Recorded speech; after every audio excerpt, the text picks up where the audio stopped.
Tingnan naman yung dalawang kontrabidang sips. Mula nang binigay itong lupaing ito ni Tatay Rene sa amin, ganyan na yung trato niyo sa amin. Sip-sip ka kasi! Binilog mo ang ulo ng matanda para maging sa'yo itong lupain na to. Bayo ka! Tulungan niyo kami! Ang tatay mo, Oscar! Ang tatay mo nadulas! Ano nangyari? Nasaan? Nakita ko yun dyan. Kasama si Janet eh. Tinulak ni Janet si Tatay Rene? Anong ibig mo sabihin tinulak? Pagmukain nating guilty si Janet na tinulak niya si tatay para mabagok ang ulo.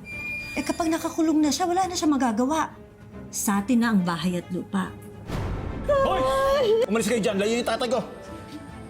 Isa kang kriminal! Di ko alam yung mga sinasabi niyo. Wala na kayong karapatan dito. Lumayas na kayo! Pwede kang magstay dito. Papayagan kita. Pero sa isang kondisyon.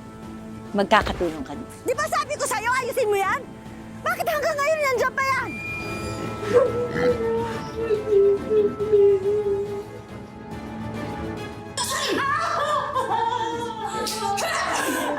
Huwag kang mag-alala. Kasi malapit na akong makalaya, anak. Malapit na.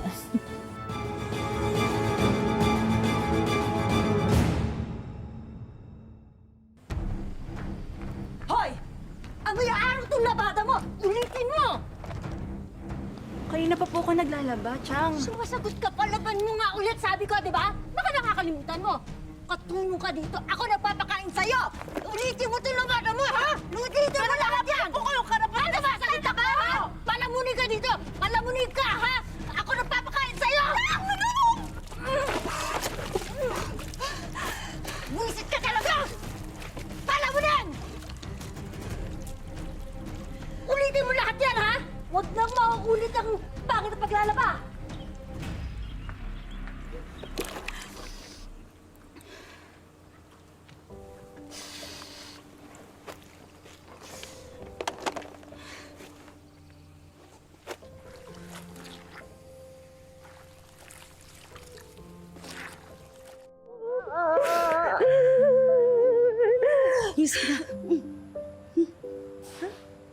Si Grace, nasaan?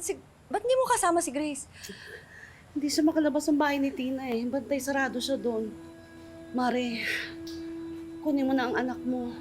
Lusahip na Tina na yun. Awang-awa na ako sa kanya eh.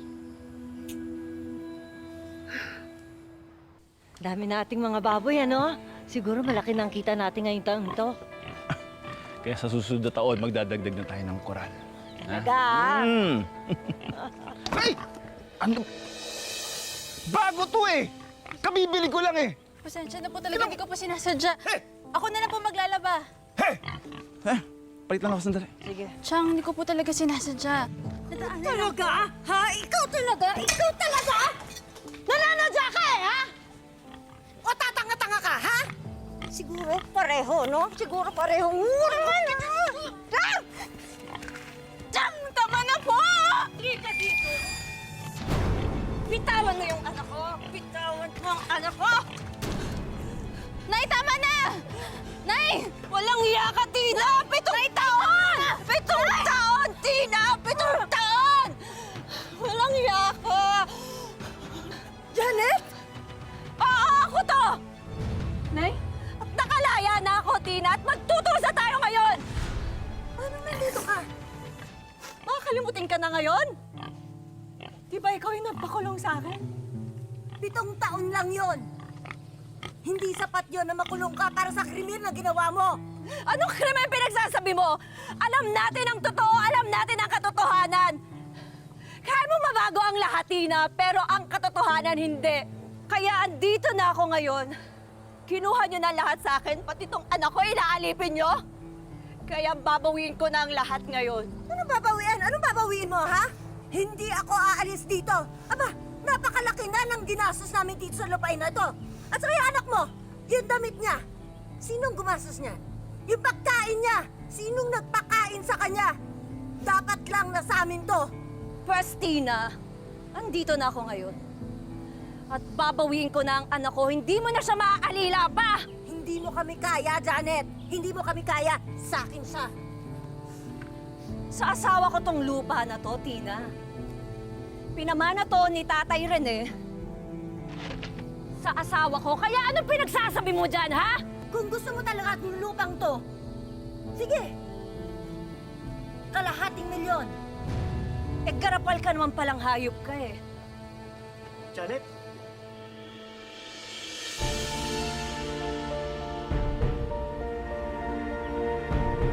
Mga hindi kayo makatarungan? Kami pa ang magbabayad? Mga wala kayong karapatan sa lupaing ito. Mga hayop kayo! Umalis kayo dito! Layas! Layas! Mga anak kayo ni Satanas! Wala kayong karapatan dito! Alas! Alas dito! Alas! Wala kayong karapatan dito! Umalis kayo! Alas!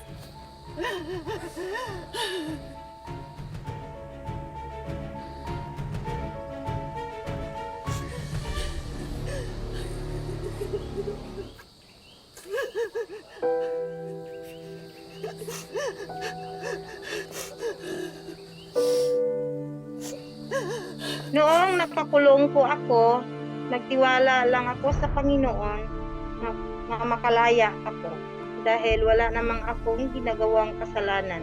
Kahit anong hirap mating sa buhay ko, alam ko nga hindi ako binigyan ng Panginoon ng pagsubok, hindi ko kayanin. Ano nangyari? Anong ginawa sa inyo? Ay nako, yung Janet na yan. Nilublub ako sa kanin baboy tapos pinagtatapunan pa ako ng lupa. Dapat yan, namatay na sa kulungan yan eh. Dapat nabulok yun doon. Hindi ko nga alam kung bakit nakalaya yan eh. Eh, paano ngayon yan? Paano kung tsak na babawiin niya na yung lupa? Eh, paano kung ungkatin niya rin yung nangyari kay Kuya Rene? Subukan niya! Hindi niya tayo kaya. Basta walang laglagan, ha? Kahit anong mangyari. Oo naman. Kung kaya ko siyang mapakulong noon, eh di lalo na ngayon. Kailangan gumawa tayo ng paraan. Kailangan sirain natin ulit yung babaeng yan.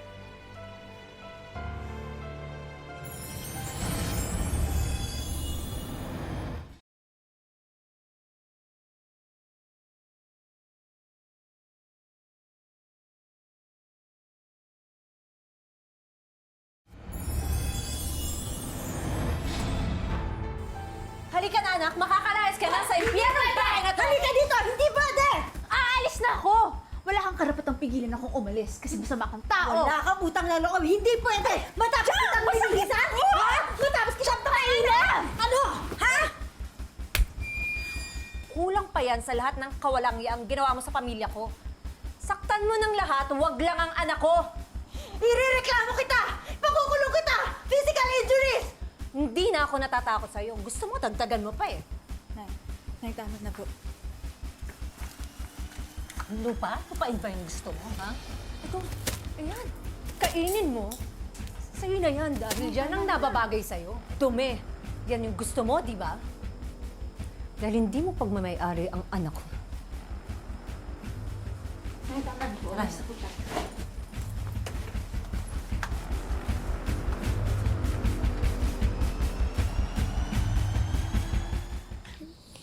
Miss po kita. Miss din kita, anak. Mare, oh.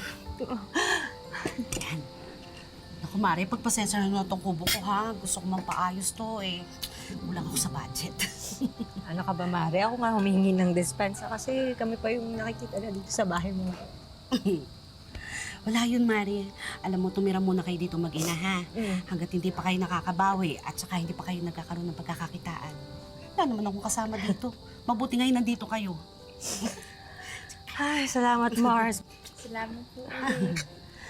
Mare, ano ba? Ngayon pa ba tayo mag-iiyakan? Kumain na lang kayo. Ubusin nyo to. Yan, ubusin yan. Nanda ko yan sa inyo.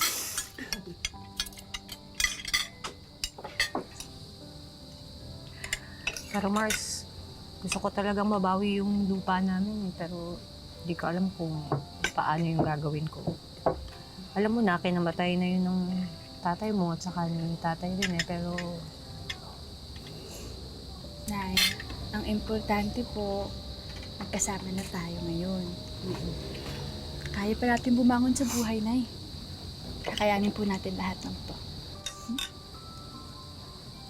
Mare, tama si Grace. Kung ako sa'yo, huwag mong iniiyakan yung lupa. siguro magtitinda na nga lang ako ng gulay, no? Para naman kahit papano may pantustos kami ni Grace sa mga kakanin namin at saka sa pang-araw-araw namin gastusin. Tutulungan kita, Nay. Kaya natin to, di ba? Naman. Kakayanin nating lahat dahil magkasama tayo. At pangako yan na hindi na tayo maghihiwalay pa.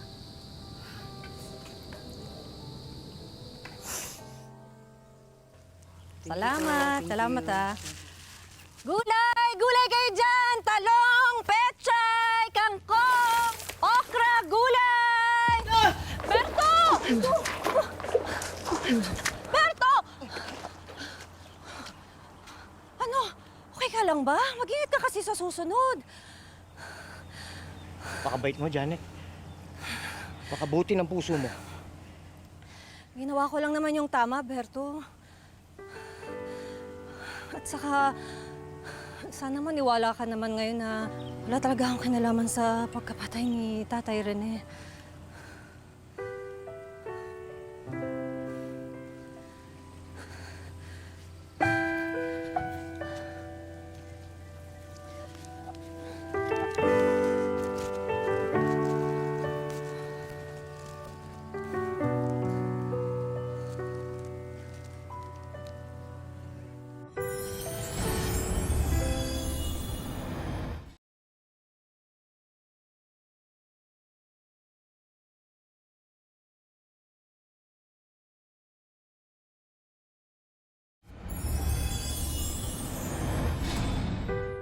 Gulay kayo dyan, sariwang-sariwa to, talong. Ampalaya po, okra! Okra! Ate, okra po, ampalaya! Ate, gulay ka! Anong kailangan mo? Sariwa to. Okra kayo? 30 lang, ate. Sige, ate. Oo, yan. Tagdagan mo pa, anak. Kulang pa. Kulang pa, anak. Ay, nako! Kala mo, nagbebenta lang ng gulay, mamamatay tao pala. Nako, uy, mag-iingat ka. Baka may lasan yung mga gulay na yan. Delikado yan. Ate, Pwede ba lubayan nyo na kami, ha? Ano bang atraso namin sa inyo? Nagtatrabaho kami dito ng marangal. Marangal? Marangal ba ang maging kriminal? Ang pumatay na tao? hindi kriminal ang nanay ko. Habang buhay ng kriminal ang tingin sa nanay mo. Dahil sa kagagawa nyo yung mag-asawa, alam kong minanipula nyo lang lahat ang sitwasyon para magmukha ako yung may kasalanan. Para ano? Makamkam yung lupa namin, ha? Alam mo, kayo ang kriminal, hindi ako. Kriminal? Ako? Sa tingin mo, mukha akong kriminal, ha? Tingnan mo nga ang suot ko. Kayo ang ugaling kriminal. Hoy! Mabait ang nanay ko, inosente siya. Anak ka ng kriminal. Isa ka pa eh. Pare-pareho lang kayo. Mag-inang kriminal. Alam mo, Grace, tagal na ako nagtitimpi sa inyo. Ano? Lumayo na nga kami ng nanay ko. Lapit pa rin kayo na lapit sa amin. Grace!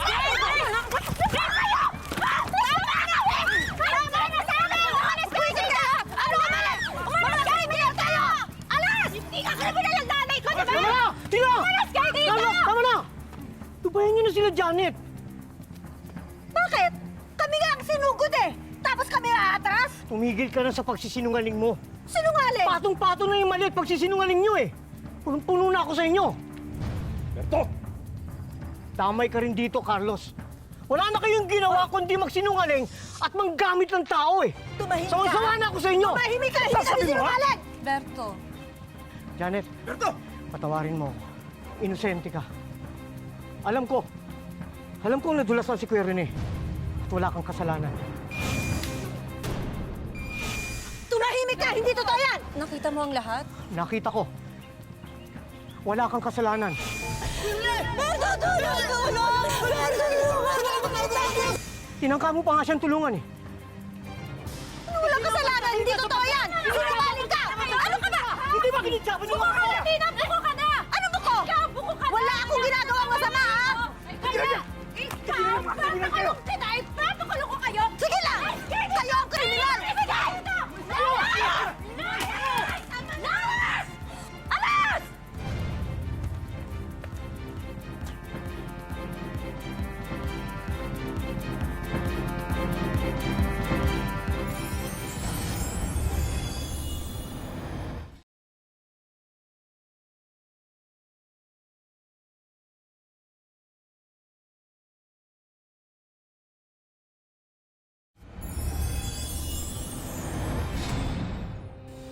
Carlos, hindi naman kasi tama yung ginawa nyo. Berto, sandali. Hindi ka namin pinapunta dito para makipag-away, ha? Matakot kayo sa Diyos. Umami na kayo sa ginawa nyo kay Janet.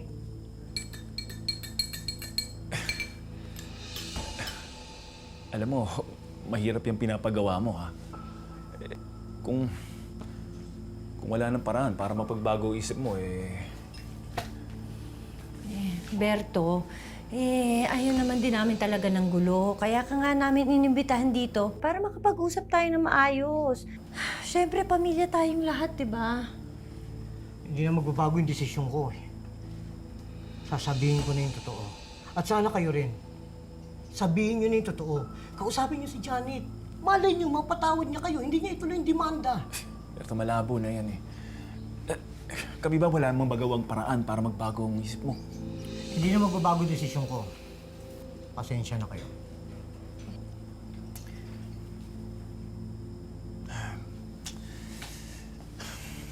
Sige. Kung nakapag-desisyon ka na naiintindihan namin. Kalma ka lang. Sige, inumin mo na yan.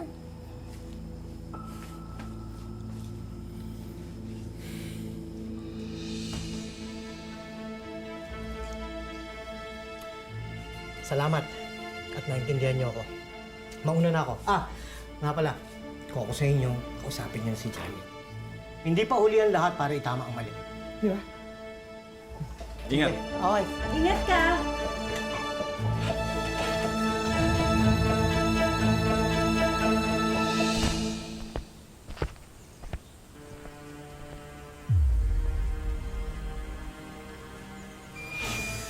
Hindi na magbabago yung desisyon ko. Sasabihin ko na yung totoo. At sana kayo rin. Kalma ka lang. Sige, inumin mo na yan. Salamat. At naintindihan niyo ako. Mauna na ako. Ingat. Ingat ka!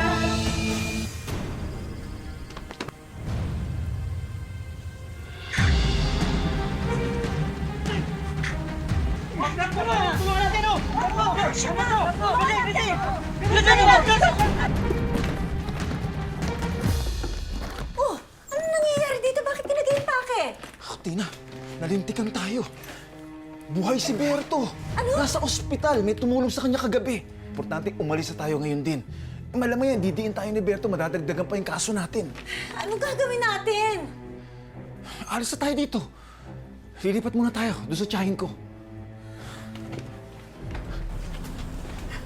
Pareho, kapit tayo. Mari, nagpunta na nga pala ako sa public attorney's office. Kasabi sa akin ni attorney, may laban yung kaso ko kay na Carlos. Talaga. Sa wakas makakamtan mo na rin ang hustisya. Mapawalang sana ka na at saka malilinis na ang pangalan mo. Nay! Nay! Nay, bilis po. Paalis na po si Nachang Carlos. Nag-aaral sa balutan na po sila. Hindi ba sila pwede tumakas? Halika na! Tara na, bilisan natin.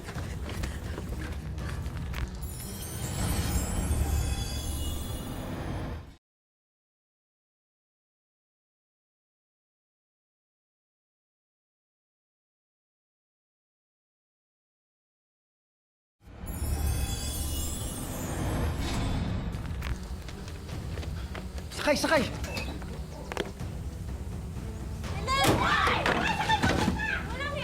Uy! Naku!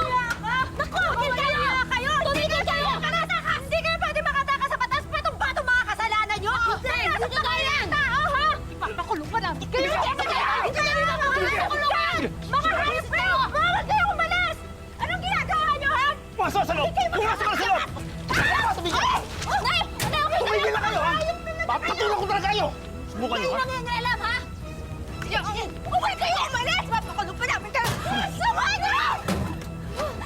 Buisit! Nay! Chang! Bumalik kayo dito! Bumalik kayo! Mapakulong pa namin kayo!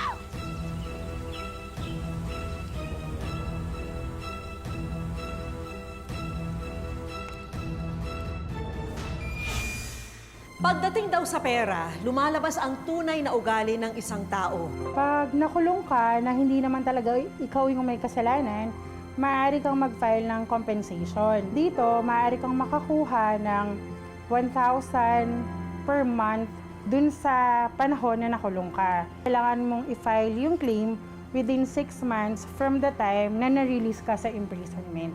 Pwede mo ring kasuhan yung tao na nag-impute sa'yo ng crime na ikaw yung gumawa kahit na hindi ikaw yung gumawa. Pwede kang mag-file ng perjury or false testimony under the revised penal code. Sa ngayon, pilit na bumabangon si Janet para makapagsimula muli ngayong nakamit na niya ang hustisya. Sobrang saya po dahil makasama ko ng yung mga anak ko. Tagal nang hindi kami nagkasama, 7 taon. Alam naming hindi naging madali ang pinagdaanan ni Janet sa buhay. Actually, siya mismo yung nagsulat sa Wish Ko Lang para ibahagi ang kanyang kwento. Kaya naman, kakamustahin po natin siya ngayon. Hi, Janet! Welcome sa Wish Ko Lang. Naku, maraming salamat ha sa pag-share ng kwento mo sa aming programa. Ano, kamusta ka na ngayon? Sa ngayon po, okay naman po ako ngayon. Dahil nandito na ako sa labas. Grabe yung hirap na nalampasan mo, Janet. Mabuti kasama mo ngayon yung mga mahal mo sa buhay, di ba? Paano ka bumabawi ngayon sa mga panahon na nawala sa inyo? Hangad ko na lang po sa Panginoon para sa pamilya po. Nako, hanga talaga ako sa dedication mo at tibay ng loob. Hindi ka talaga sumuko sa mga pagsubok, di ba, Janet? Maraming salamat po, Miss Vicky Morales. Siyempre, dahil gusto ka naming tulungan sa pagsisimula mo muli, may mga inihanda kaming sorpresa para sa iyo, Janet.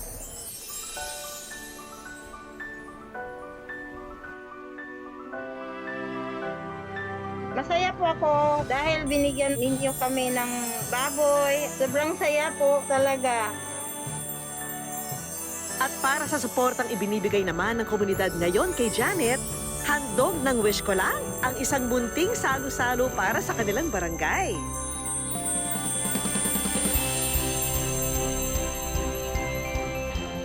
Dinagdagan na rin natin ng grocery items ang sari-sari store ng pamilya ni Janet at pastry products.